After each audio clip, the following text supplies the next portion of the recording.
Now, local news about local people. This is Newslink Indiana. Hello and thanks for joining us at newslinkindiana.com for Tuesday, February 21st, 2006. I'm Abby Walton. The verdict is in after months of deliberation. Delaware County commissioners officially passed the smoking ban. Newslink Indiana's Jennifer Fike shows you how it will be enforced. Without public dispute or comment, the Delaware County commissioners voted 3-0 in favor of the smoking ban. Second. Motion and a second. Any discussion? Now the question, how will they enforce it? The enforcement of the smoking ban is the responsibility of the County Board of Health. So it'll be up to the health officer and the health administrator to do that. Right now, the Board of Health has not decided on exact enforcement, but plan to rely on the public to help regulate it. Much of the enforcement will come from people calling in complaints or coming in and filing a complaint about a business that's not complying. The ban goes into effect June 21st. Bars and restaurants will have to decide how they want to continue business. Here at the locker room, you can still smoke. However, when the ordinance comes into effect, you have a couple options. You can either raise the wall from the bar and the restaurant, or you can become smoke-free. However, owner Scott Dalton knows what is probably the best answer. I know that we will be going non-smoking with the ordinance, and as it is, as I've understood it, being a restaurant. Customers say they won't boycott the locker room. Probably not. I mean, I'll still do it. I'll just have to go elsewhere to smoke, I guess. In Muncie, Jennifer Fike, Newslink, Indiana. The only exemptions to the ban include clubs and bars for those 21 and over, hotel rooms designated for smoking, outside venues, and truck stops. It's believed engine failure is to blame for a small plane crash in Delaware County Monday afternoon. The plane, piloted by 29-year-old Joseph Burns of Indianapolis, went down in a wooded area northeast of the Delaware County Airport around 5:30. Burns had only minor injuries, including a separated shoulder, and was taken to Ball Memorial Hospital for treatment. Burns was a student pilot. The owner of a tire recycling company in Muncie are pleading guilty to charges stemming from a massive fire at the site in 2003. Michael and William Gruppe both pleaded guilty to a misdemeanor charge of filing a false report. Their corporation, CR3, also entered a guilty plea on a felony charge of operating an unlicensed tire storage facility. CR3 must put $500,000 in an account to pay for cleanup and pay a $100,000 fine. Well, there's been a number of agreements. As you can probably tell, it's a very complicated matter, and we're trying to resolve civil and criminal and a whole host of things so we can get on with the cleanup, which should have been done a few years ago. The brothers are also prohibited from operating a tire processing and storage facility in Indiana. A Ball State University professor is being called one of the most dangerous in America. Newslink Indiana's Hillary Brown tells you why. George Wolfe is a saxophonist and peace advocate, but his teaching often shares a duet with conflict. A new book lists Wolfe as one of the most dangerous professors in the country. In his classroom, he is indoctrinating his students, from what I've heard, to believe as he does or be punished for it. In his book, The Professors, the 101 Most Dangerous Academics in America, David Horowitz says Wolfe lacks the background to teach political subjects. He has his degree in music, but he teaches peace and conflict studies and has no qualification for that. But Wolfe says he's not dangerous. He's just encouraging students to think. Not since Socrates has so much attention been paid to professors who challenge their students to think critically and question authority. Other students agree. He completely lives and believes what he studies. Wolfe says school officials have investigated his grading and found no bias. When you know the whole story, you realize that I've been very fair as a teacher.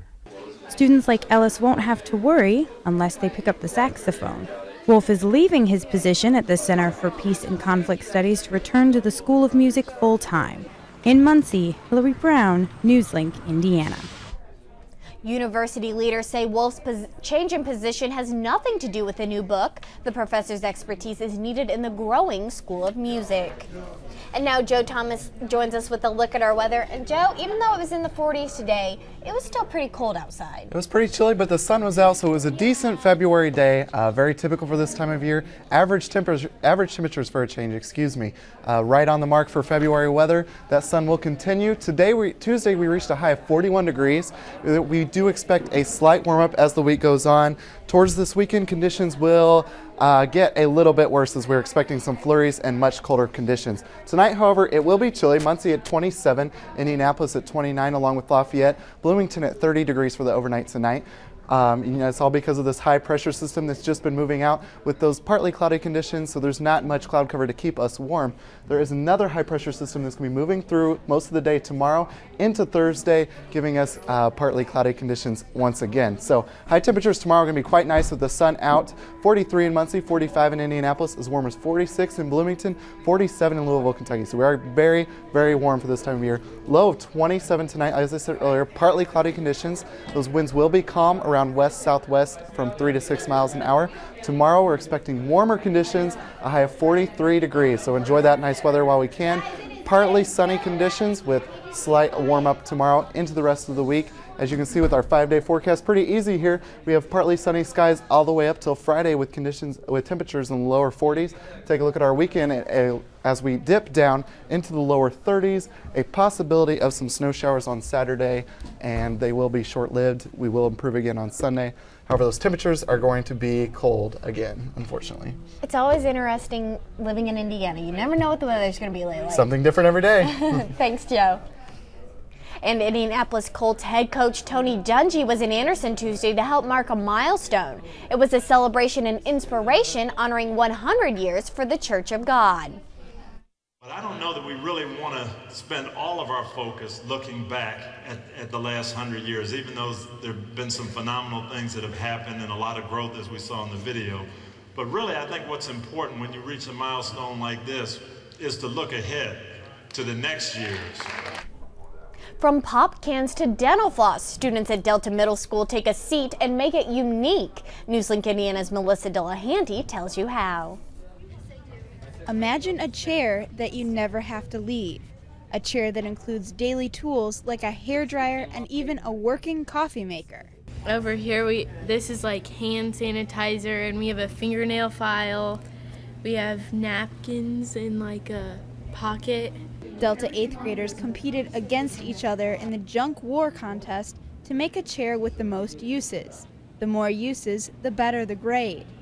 Using talent and technique, the students at Delta Middle School have made these chairs using skills they'll use in the real world.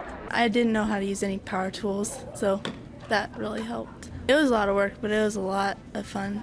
Great experience, I thought. Excitement grew among the makers of the man chair, winning first place. Well, it was kind of last minute because it was kind of weird and kind of dull, but... And we got the duct tape. Yeah. Then we got the duct tape, and that's when we kind of got started. And as a response to the man chair, coming in second place, the diva chair. Well, because lazy boy, we thought of lazy girl instead of using for guys for girls. So we just went with the theme of making it girly. In Muncie, Melissa Delahanty, Newslink, Indiana. Piazza said she hopes to continue projects like these in her art class. And those are the headlines for East Central Indiana for Tuesday, February 21st. Please join us again tomorrow right here at newslinkindiana.com.